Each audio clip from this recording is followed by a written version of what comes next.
2 Coríntios, capítulo 10, de 1 a 6. Eu, Paulo, peço-vos pela mansidão e bondade de Cristo, eu, que quando presente entre vós, sou temeroso, mas quando ausente, corajoso para convosco. Eu vos suplico que quando estiver presente, não seja obrigado a usar de coragem com firmeza, que espero mostrar a alguns que consideram que nos conduzimos por padrões humanos. Pois, embora vivendo como seres humanos, não lutamos segundo os padrões do mundo, pois as armas da nossa guerra não são humanas, mas poderosas em Deus, para destruir fortalezas. Destruímos raciocínios e toda arrogância que se ergue contra o conhecimento de Deus, levando cativo todo pensamento a Cristo, todo pensamento para que obedeça a Cristo. Estaremos prontos para punir toda desobediência quando alcançardes plena obediência. Queridos irmãos, a leitura do livro de Atos deixa claro que Paulo foi o missionário evangelista que plantou a igreja de Corinto.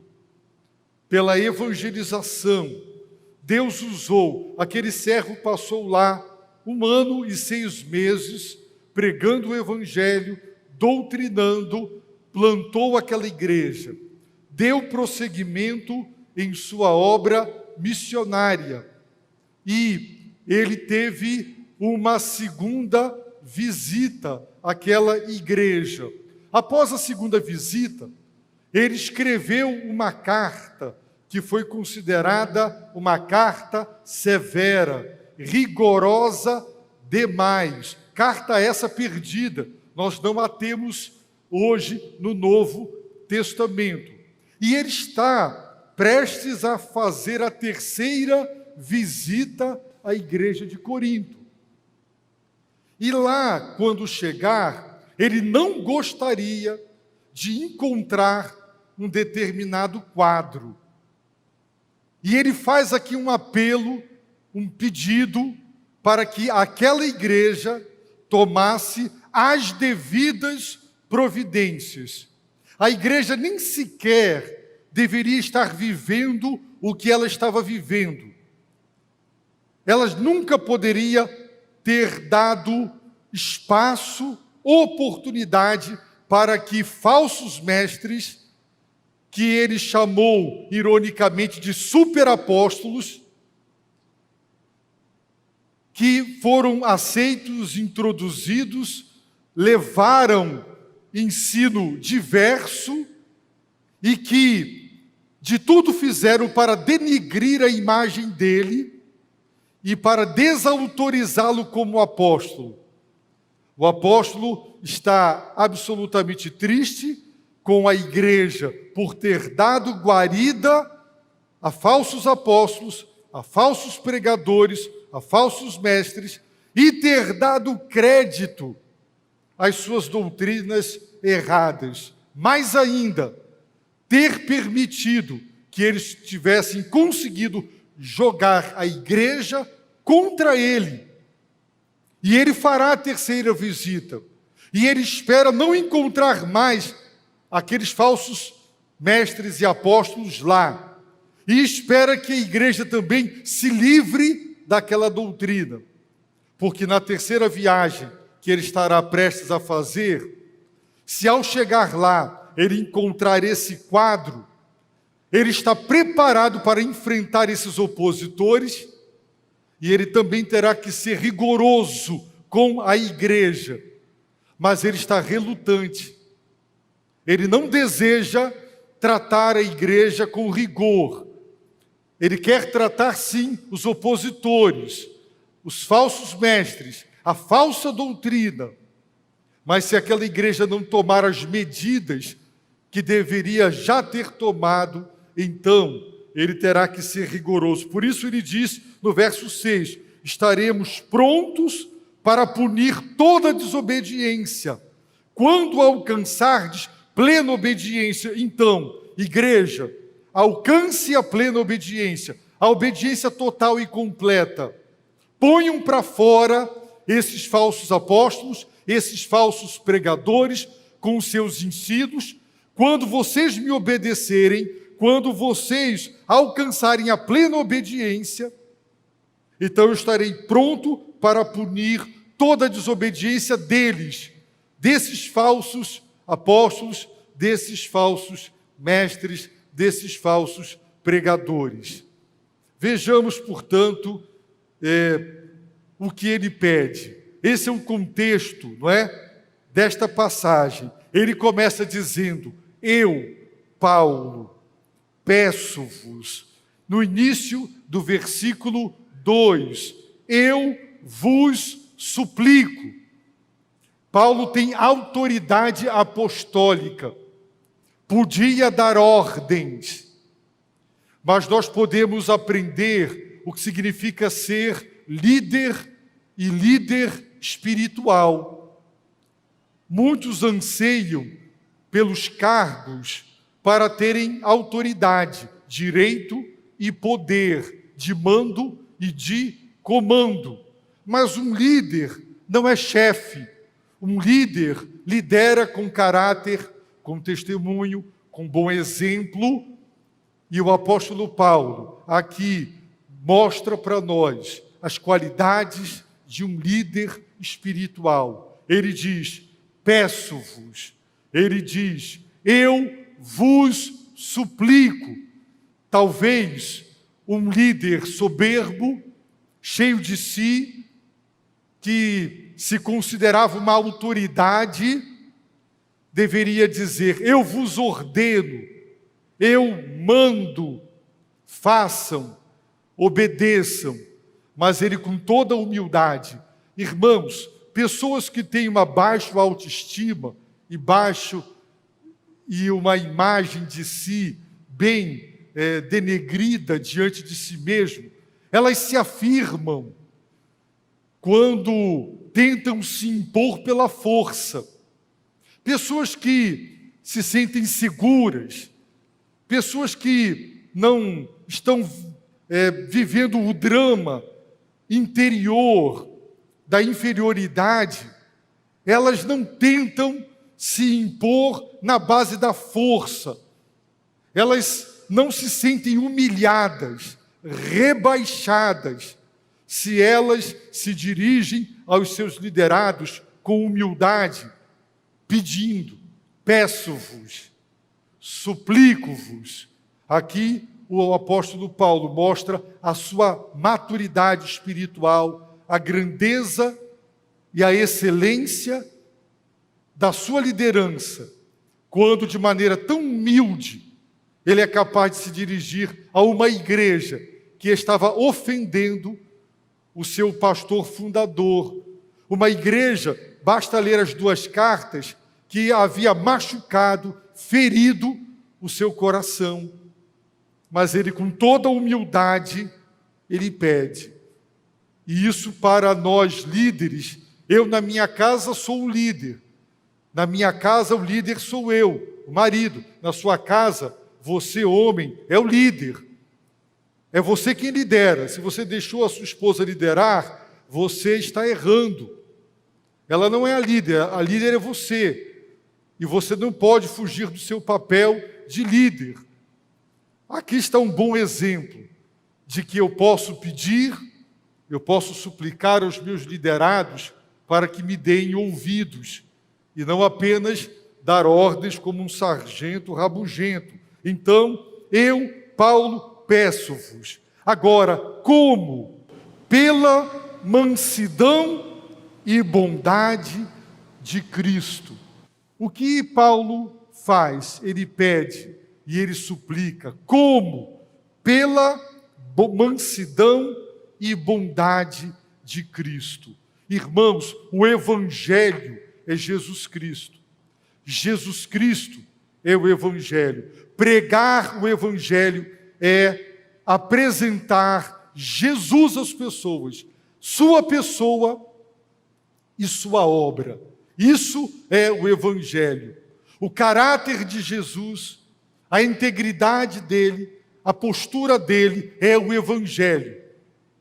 Quando você lê as Escrituras, cada atitude de Jesus é Evangelho, é boa nova, é Evangelho para nós.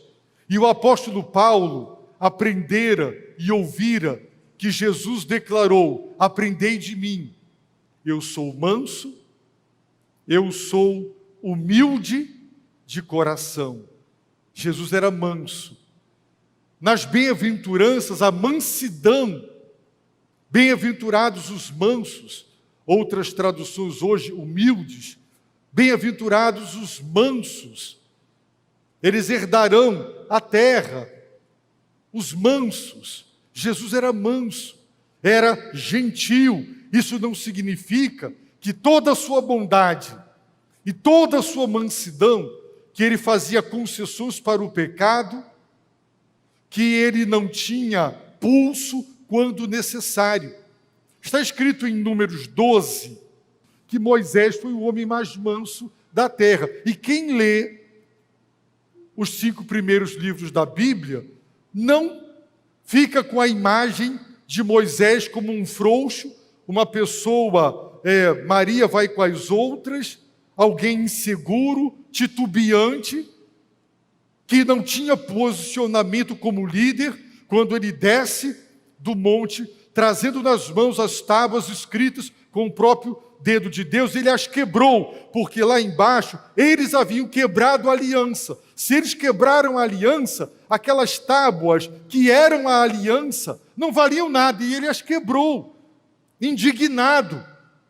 Ele confrontou Arão, ele confrontou as pessoas. Então ele era manso. Isso não significa que ele não tinha pulso, que ele não era enérgico quando necessário. Mas ele pede e ele suplica pela mansidão e pela bondade de Cristo. A base do seu apelo é a mansidão e é a bondade. E porque o apóstolo Paulo demonstrava mansidão e bondade no seu próprio ministério, que aquela mansidão e aquela bondade foram interpretados pelos coríntios e pelos seus críticos como falta de liderança. Paulo fez a primeira visita, plantou a igreja, fez a segunda visita com bondade e mansidão de Cristo. Depois que foi embora, ele escreveu uma carta dura, uma carta que os fez sofrer.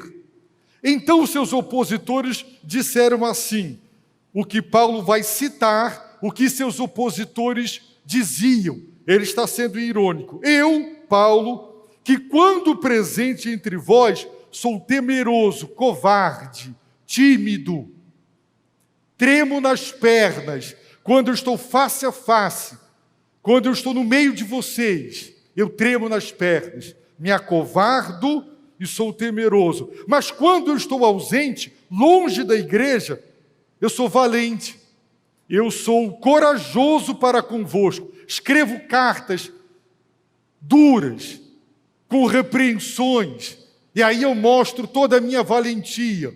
Paulo está citando as críticas que lhes eram feitas pelos seus opositores. Essas eram as críticas. Quando ele esteve aqui, bondade e mansidão, sereno.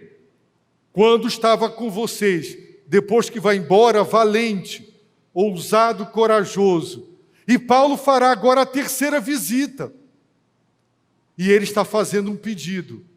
Eu peço-vos, pela mansidão e bondade de Cristo, que também estão presentes na minha vida e no meu ministério, eu que, segundo eles, sou covarde quando estou ao vivo e a cores, valente quando estou distante, eu peço-vos que eu não seja, quando eu estiver presente na minha terceira visita, que eu não seja obrigado a usar de coragem com firmeza que espero mostrar a alguns. Paulo estava relutando em agir assim, mas não hesitaria em usar de coragem com firmeza. Ele vai mostrar: o que vocês estão falando de mim não corresponde com a realidade. Eu vou fazer a terceira visita e eu não quero ser obrigado a usar de coragem com firmeza, mas se tiver que usar de coragem com firmeza, eu usarei. Irmãos, o líder, seja o marido em casa, seja a mãe com os filhos, seja o pastor na igreja, o líder do ministério de jovens ou de adolescentes, o diácono, aquele que lidera, ele precisa ser humilde para pedir, ele precisa ter a bondade e a mansidão de Cristo, mas os imaturos interpretarão isso como falta de coragem, fraqueza, como alguém que ficará sempre cedendo, fazendo concessões. Um líder, ele precisa também ter a virtude de usar de coragem com firmeza quando necessário. Quem não tem coragem com firmeza quando necessário, realmente não tem a qualidade de um líder. Ele tem que ter a coragem para ser firme e ousado, repreender, advertir, usar da sua autoridade espiritual sem temer as reações. Eu lembro de um líder com o qual eu convivi, que vira e mexe tomava iniciativas independentes, e no início eu fazia concessões, eu dava um passo atrás e explicava: irmão, nós trabalhamos em equipe, procure compartilhar antes de tomar as decisões e executá-las. Ele continuou, e mais uma vez eu continuei relevando e sempre com mansidão e com bondade, falando. Chegou um momento em que foi preciso usar de coragem com firmeza. Esse líder nunca mais voltou à igreja. E quando encontrava membros da igreja, falava mal demais de mim para eles, na tentativa de jogar aquelas pessoas contra mim. Lamentavelmente. Por quê? Porque há pessoas que, se você não fizer o que elas querem todo o tempo todo, você só é bom se você cede. Você só é bom se você atende.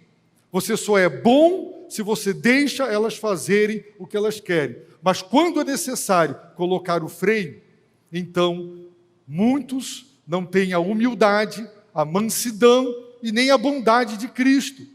Nem a humildade de pedir ou de suplicar desculpas, não é? Para as suas atitudes erradas como líderes. Mas faz parte do perfil de um líder ter, e queridos irmãos, a coragem com firmeza. E o líder deve buscar isso, porque existe uma falsa paz. A falsa paz é aquela: para não ter problemas, eu vou me calar. Para não ter atrito, eu vou me calar. Para não haver desavença, eu vou me calar. É uma falsa paz. Para ter paz, muitas vezes tem que ter atrito, tem que ter confrontação.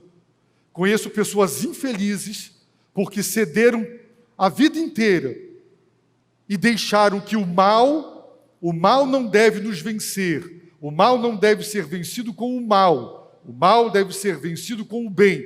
Mas se a sua esposa estiver errada, fazendo coisa errada, se o seu marido está errado, fazendo coisa errada, se os filhos estão errados, fazendo coisas erradas, eles precisam ser corrigidos. Se tiver um líder, um membro da igreja fazendo errado, tem que ser corrigido. E nós temos que ter essa coragem, esta firmeza. Por quê? Porque essa falsa paz não tem atrito, mas o erro prevaleceu, para não haver discussão. E quantas mulheres oprimidas, massacradas e infelizes num relacionamento conjugal, porque casaram com um homem ditador que não aceitam que seja diferente do que ele quer. E quantos maridos dominados pelas suas mulheres, infelizes, porque não conseguem mais se contrapor, perderam a liderança, porque o tempo todo cederam. Um líder sabe ceder. Um líder deve ser humilde, pedir, suplicar, mostrar a bondade, a mansidão de Cristo, sim. Mas há momentos, irmãos, que é necessário confrontar, é necessário disciplinar, é necessário se posicionar com firmeza, para que o mal não prevaleça. Não deixe o mal vencer. A Bíblia, o apóstolo Paulo é claro, nós não devemos nos vingar, nós devemos combater o mal, não com o mal, mas com o bem.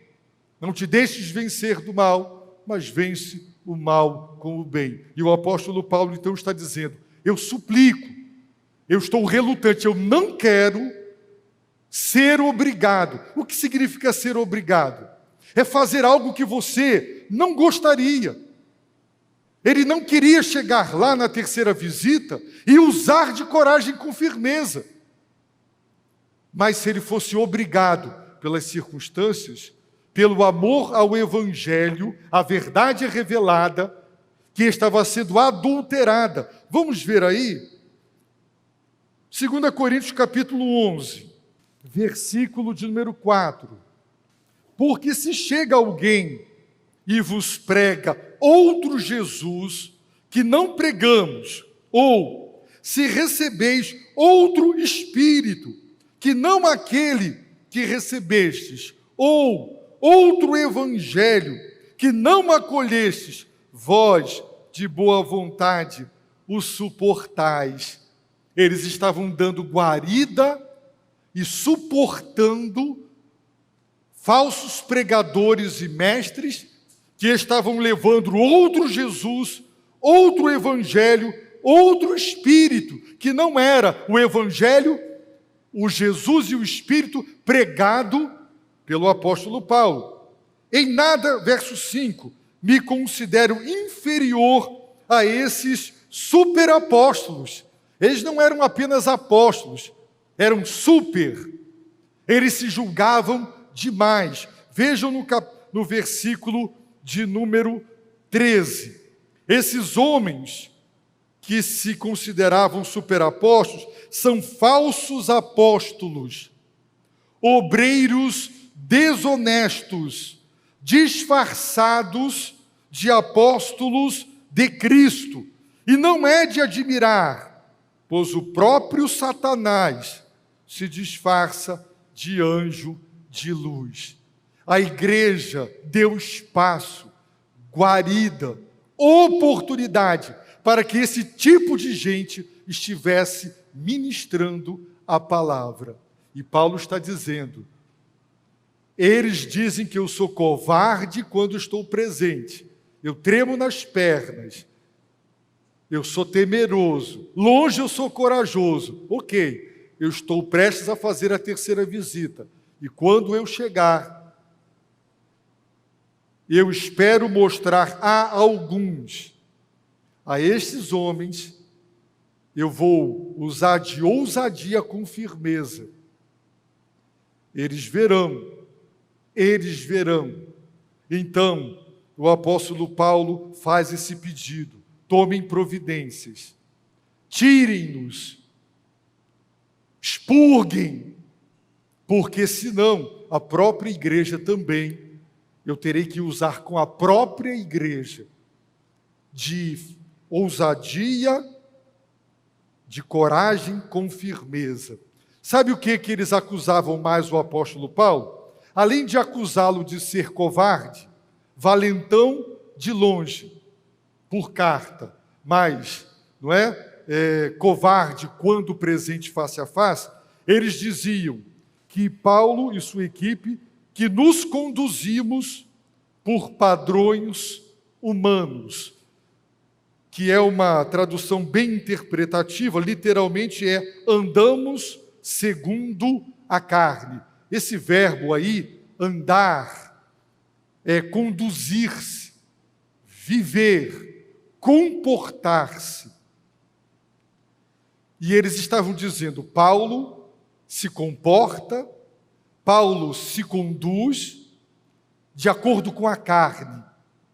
A carne, meus irmãos, nesse texto, é usada com significados diferentes.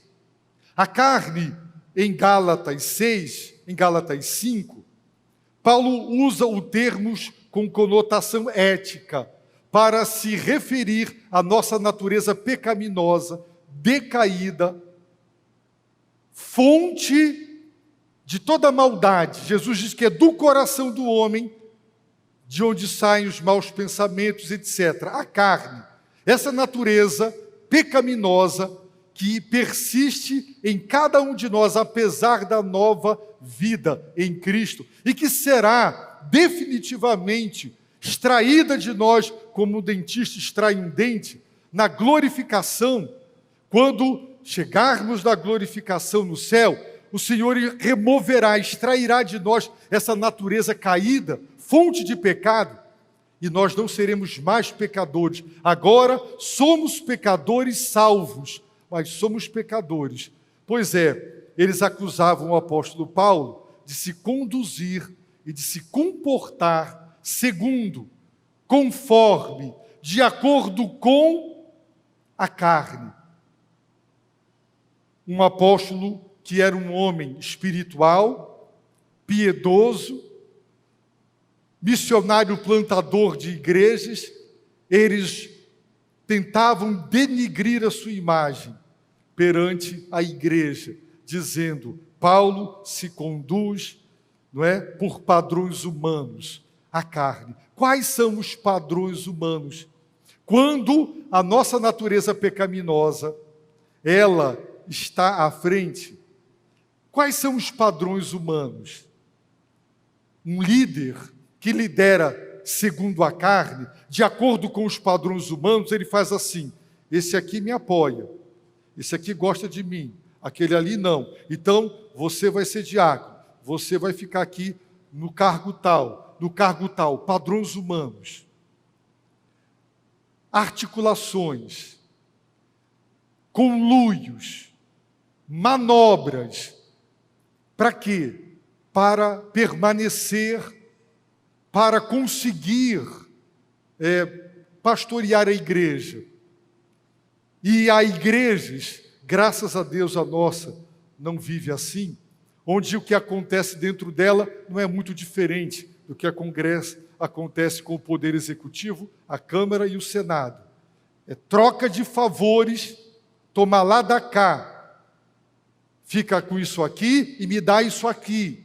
Isso significa conduzir-se de acordo com padrões humanos. Irmãos, como todos eu sou pecador, mas se tem algo que Deus me deu a graça de não ser, é falso. Eu não sei dar tapinha nas suas costas, encher a sua bola, te elogiar, te exaltar, para te comprar. Para você gostar de mim e me apoiar em troca de bajulação. Mas há pessoas que aprenderam a arte da manipulação, usam do elogio, não é? Agora, com a moda do coaching, é honra, dar honra, reconhecer, incentivar é muito bom. Quando o irmão diz assim, pastor, a mensagem para mim foi uma bênção, eu digo, Senhor, muito obrigado. Para mim é um incentivo a continuar a orar e a me preparar adequadamente para pregar. Mas o elogio pode ser demagogo, falso, só para agradar, em troca de algo que no futuro eu quero. Isso são os padrões humanos. Liderar segundo padrões humanos é usar destas manobras, destes artifícios, para que você consiga o que você quer. E eles estavam acusando Paulo de se conduzir por padrões humanos, segundo a carne. Mas o apóstolo diz, verso 3, embora vivendo como seres humanos, é a tradução da frase andando na carne, agora traduzido por vivendo, não por conduzindo, na carne. Agora a palavra carne não é com a conotação ética de natureza decaída pecaminosa, é humanamente falando. Jesus disse, o espírito está pronto, mas a carne é fraca. Ele estava se referindo à natureza humana. Nós, seres humanos, somos frágeis, não é? Nós, seres humanos, sofremos, somos humanos, terrenos.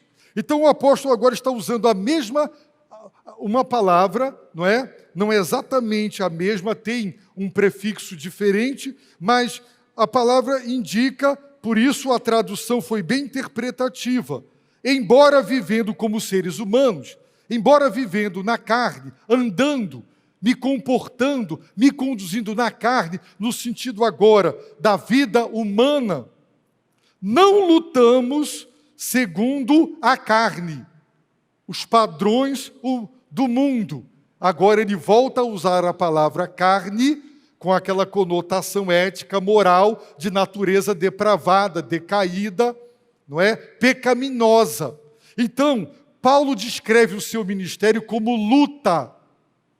Ele poderia dizer, embora eu viva como ser humano, porque eu sou humano, eu não ministro a palavra, eu não faço a obra missionária, mas ele substituiu a obra missionária ou o ministério por luta, porque o ministério, todo ministério é luta, é guerra. E ele diz, nós não lutamos, não guerreamos, nós não fazemos a obra missionária, a obra pastoral, a obra de Deus, segundo os padrões do mundo.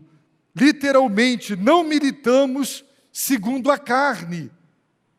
Irmãos, o que significa lutar segundo a carne? De acordo com os padrões do mundo. O que é uma guerra de acordo com os padrões do mundo? Como é uma guerra de acordo com os padrões humanos? Na guerra não existe ética. Se você está dando tiro, não morre, joga uma bomba que vai espatifar todo mundo. Não há ética na guerra. Na guerra não há compaixão. Ninguém fica com peninha do inimigo que está com uma metralhadora e não para de atirar. Na guerra não tem compaixão, na guerra não tem ética. Na guerra o que importa é vencer, destruir, aniquilar o inimigo. E Paulo está dizendo, nós não lutamos segundo os padrões do mundo, de acordo com a carne. Na luta pelo poder vale tudo. Mentir, enganar, corromper, subornar, aprontar armadilhas e trair. Vale tudo. Vale tudo. Será que, quando marido e mulher estão dentro de casa, há um conflito? Quem é líder? Quem é que manda? Quem é que lidera? Vale tudo? Vale mentir? Vale prometer e não cumprir? Vale enganar? Vale dissimular? Vale a esperteza? Vale tudo. Eu quero conseguir uma coisa. E para conseguir, eu não recearei em usar métodos duvidosos, escusos, reprovados por Deus. Eu quero uma coisa. E quando eu quero uma coisa, eu consigo, custe o que custar. A qualquer preço. Isso, irmãos, significa lutar, fazer guerra segundo a carne. Os padrões do mundo, os padrões humanos, vale tudo.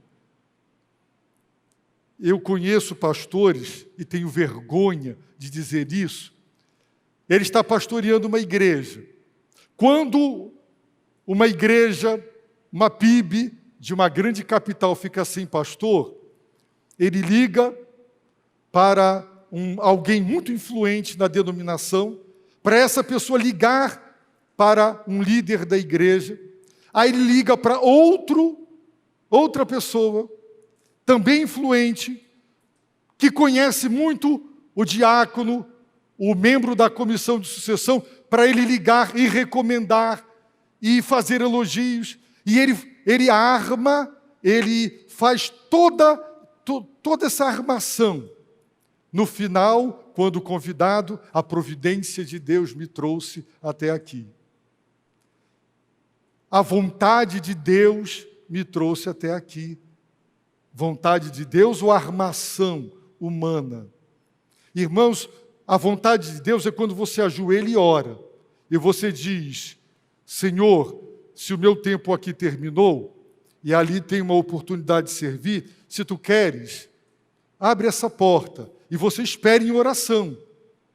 Mas se você fica se oferecendo, e se você fica armando, se você fica fazendo conluios, se você fica articulando para alcançar aquilo, foi Deus ou foi a sua articulação? Na igreja, e eu louvo a Deus pela nossa igreja, porque tem igrejas, irmãos, que na época de eleição, as assembleias são verdadeiras batalhas.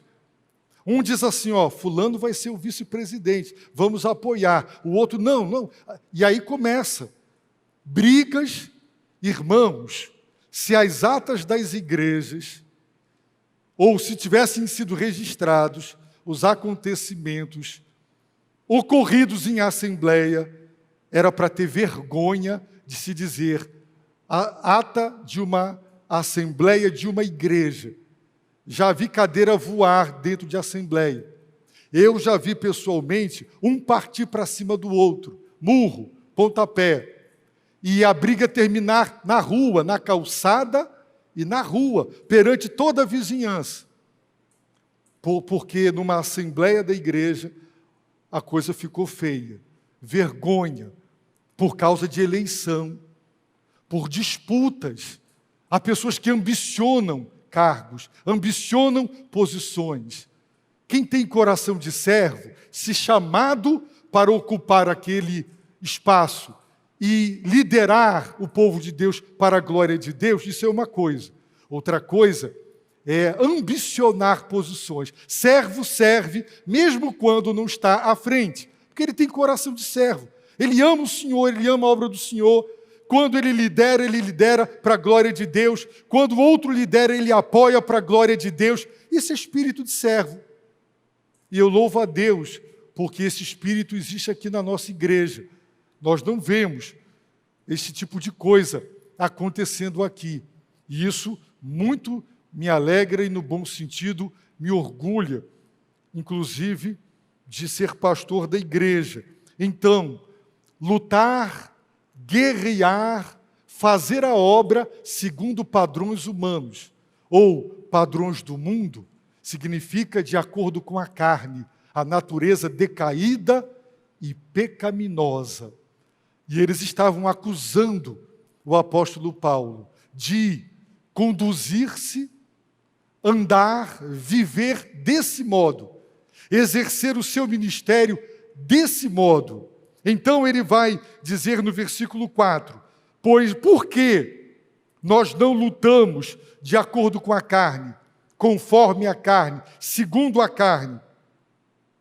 Porque as armas da nossa guerra não são humanas, não são carnais. Nessa guerra, que é o ministério, que é a vida cristã, as armas que nós usamos para essa guerra não são armas carnais. Ele não diz quais armas. Ele não diz, mas nós sabemos, oração é uma arma. Oração é a arma mais poderosa que um líder pode ter. Em vez de denigrir a imagem, criar conflitos, joelho no chão, orar. Jejum associado com oração. A oração é poderosa quando em jejum. É uma arma da nossa guerra, nessa guerra contra Satanás. Porque a nossa luta não é contra a carne e sangue, é contra um mundo espiritual da maldade. Nessa luta, irmãos, fuxico não vence. Pontapé e soco não adianta nada. Nessa luta, só tem uma arma poderosa: a oração, o jejum, a palavra de Deus, o evangelho, a pregação da verdade. São as armas. E Paulo diz: as armas da nossa guerra não são carnais. Armas carnais é isso. É conluio, vamos fazer aqui uma manobra, vamos fazer aqui, não é, um arranjo para as coisas saírem como nós queremos. Não, não é assim. As armas da nossa guerra são poderosas em Deus. Irmãos, poder corrompe. Todo poder corrompe. Quanto maior o poder, maior a sua capacidade de corromper.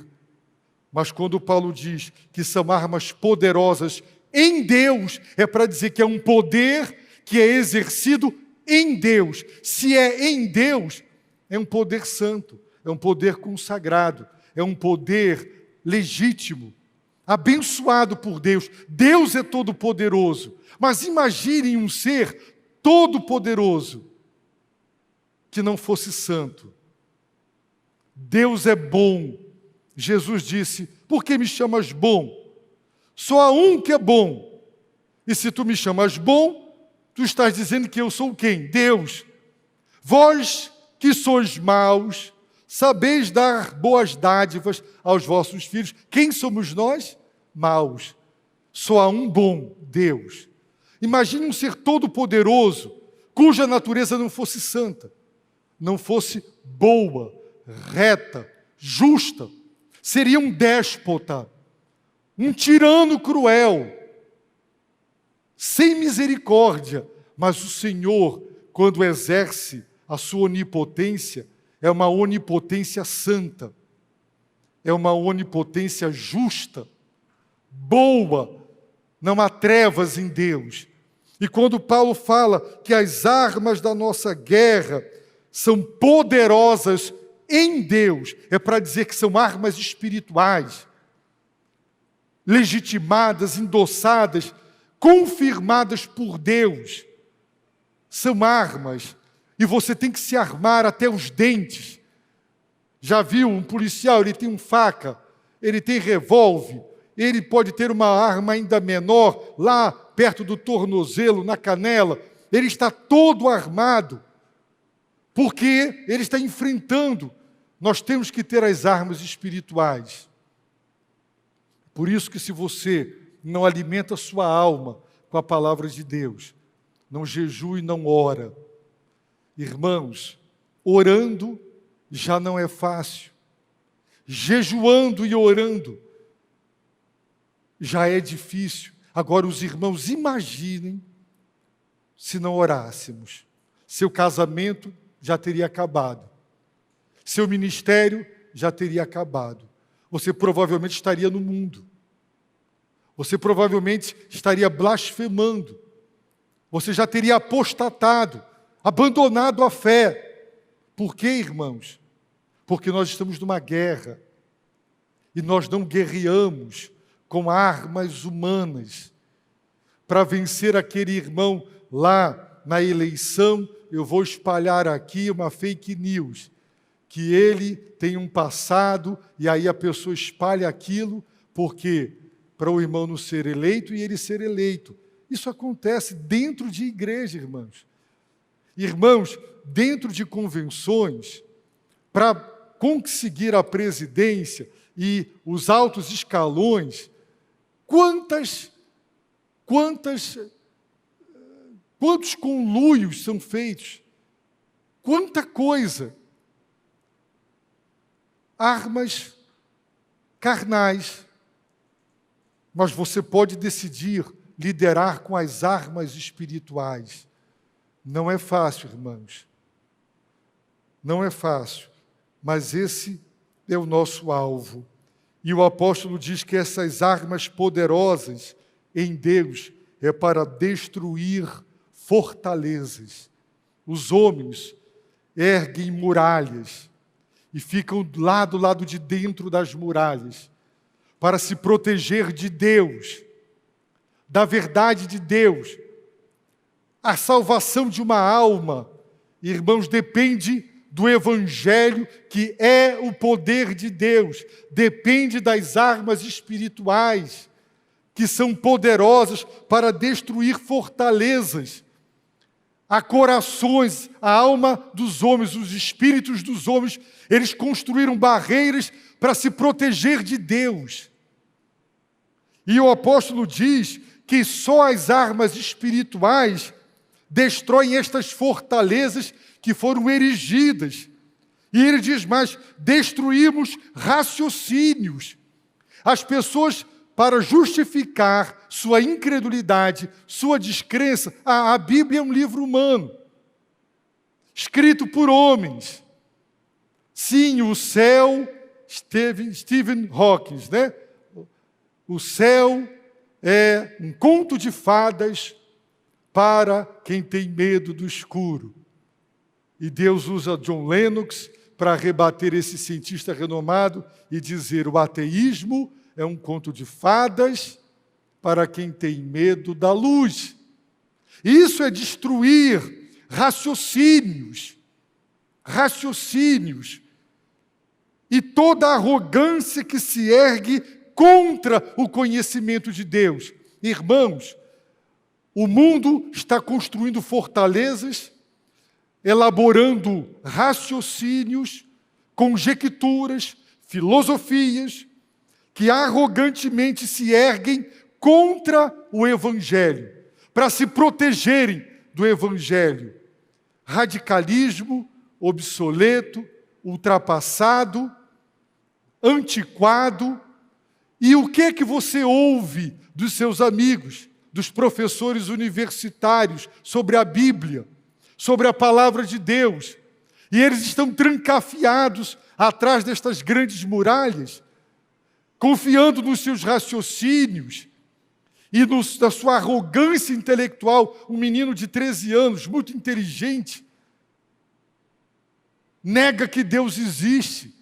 Que arrogância! Um guri, não tirou nem as fraldas, porque é muito inteligente, negando Deus, com toda a arrogância, pois as pessoas estão assim. E sabe o que é que destrói esses argumentos humanos? É o Evangelho. Paulo disse: quando eu estive entre vós, quando ele chegou, segundo Atos 18, eu estava com temor, tremor e muito temor nesse estado, e eu não quis saber entre vós outra coisa, senão Jesus Cristo crucificado, o Evangelho. Ele diz que a palavra da cruz, ela pode ser anulada pelos homens ao utilizarem de linguagem sofisticada ou filosófica, mas o Senhor diz: destruirei a sabedoria dos sábios, aniquilarei o entendimento dos entendidos. Deus, em sua sabedoria, não permitiu que o homem, através da sua sabedoria humana, o conhecesse. Portanto, agradou a Deus salvar o mundo pelo Evangelho. Então, o que é que destrói quando uma pessoa está trancafiada dentro das muralhas, com os seus sofismas, os seus raciocínios, com sua arrogância que se ergue contra Deus? Quem é que pode derrubar tudo isso e libertá-lo? O Evangelho, a oração. E é por isso que Paulo está dizendo, esses falsos apóstolos, eles estão pregando outro Evangelho, outro Jesus e outro Espírito. E eles vão acabar com vocês. Ou vocês acabam com eles, ou eles acabarão com vocês. Nós não podemos admitir outro evangelho, outra doutrina, porque a alma humana é inexpugnável. Quando você olha uma muralha, você diz, isso aqui é intransponível.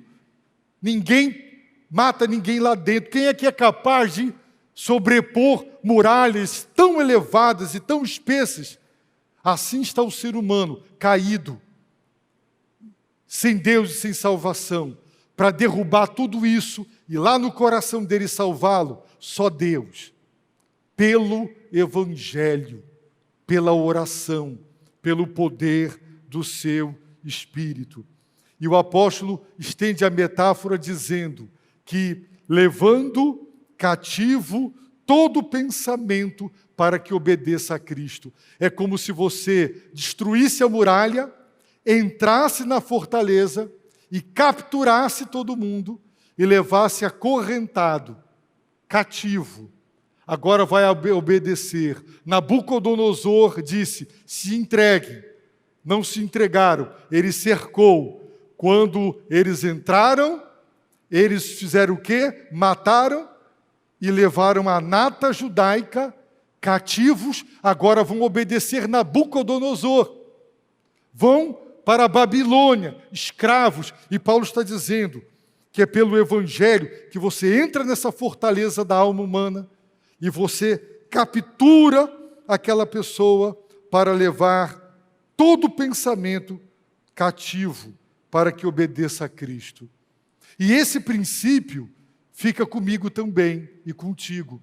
Eu já vi crentes que começaram a duvidar da sua fé, foram estudar um pouquinho de filosofia, foram para a universidade, ouviram algumas coisas e começaram a duvidar que a Bíblia é a palavra de Deus, começaram a duvidar da sua fé. Mas nós temos que pegar todo o pensamento, aprisioná-lo e levá-lo cativo para que ele obedeça a Jesus Cristo. A nossa natureza pecaminosa é incrédula. Ela nos leva a duvidar de Deus, a questionar as Escrituras.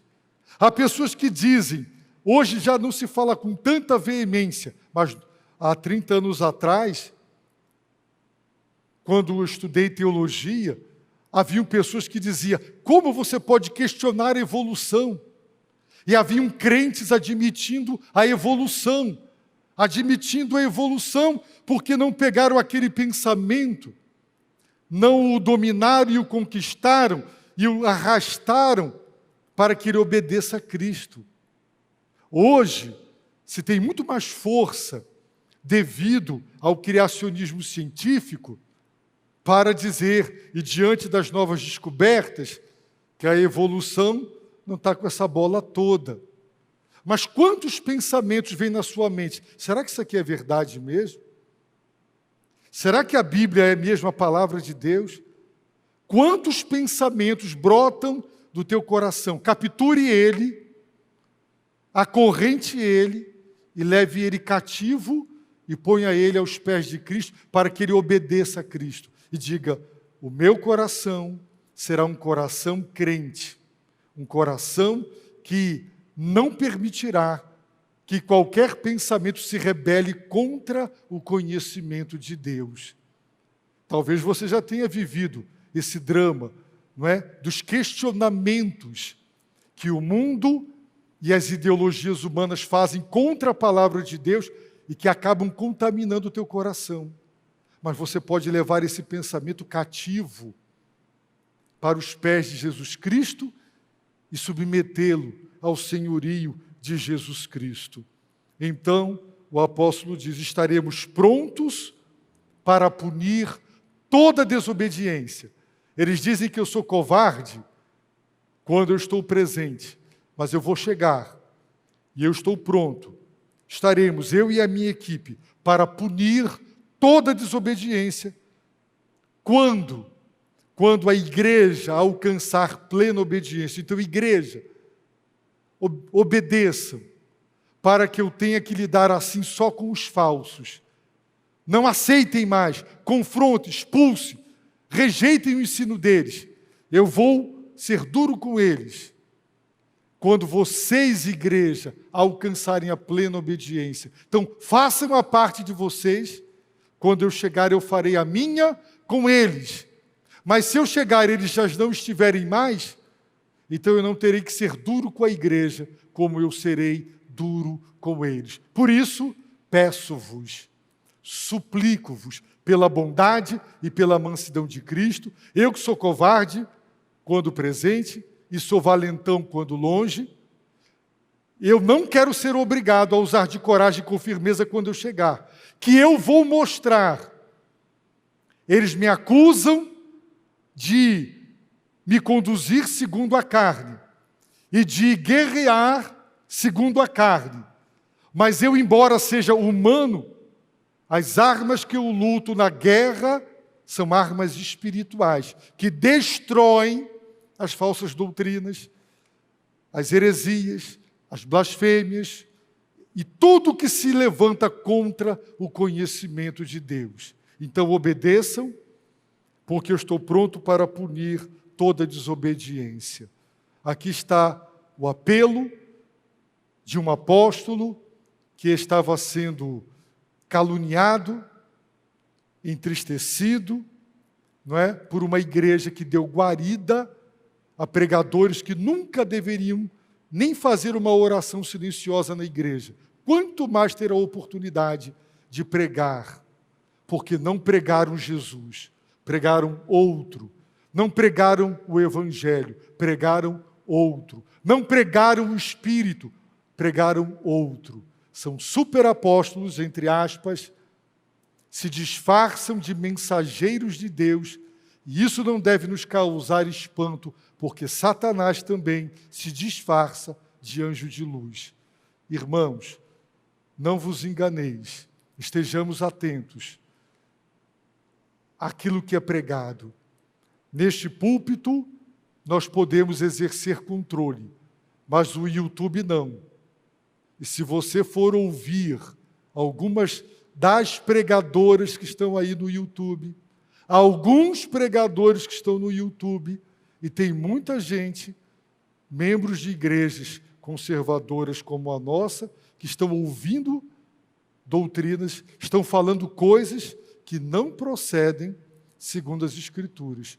Filtre o que você ouve na internet. Cuidado, nem tudo o que brilha é ouro.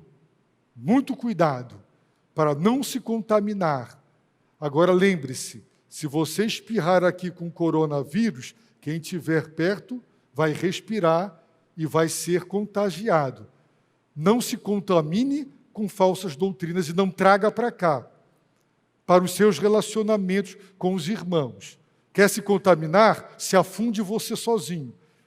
Não leve outros com você.